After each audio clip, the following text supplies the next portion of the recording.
வேளாண் துறை அதிகாரி முத்துக்குமாரசாமி தற்கொலை வழக்கு தொடர்பாக நெல்லை, கன்னியாகுமரியை சேர்ந்த அதிமுகவின் நிர்வாகிகள் 9 பேர் விரைவில் கைது செய்யப்பட உள்ளதாக தகவல் வெளியாகியுள்ளது.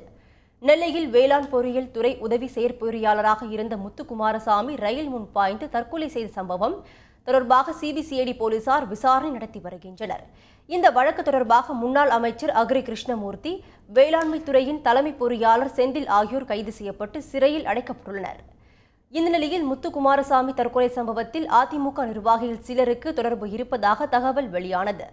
இந்த நிலையில் நெல்லை, கன்னியாகுமரியை சேர்ந்த அதிமுக நிர்வாகிகள் 9 பேர் விரைவில் கைது செய்யப்பட உள்ளதாக சிபிசிஐடி தரப்பில் தெரிவிக்கப்பட்டுள்ளது.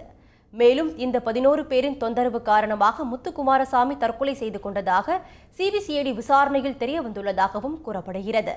இதனிடையே அக்ரி கிருஷ்ணமூர்த்தியின் வீட்டில் சோதனையிட அனுமதி கோரி நீதிமன்றத்தில் சிபிசிஐடி மனு செய்துள்ளதாக தகவல் வெளியாகியுள்ளது.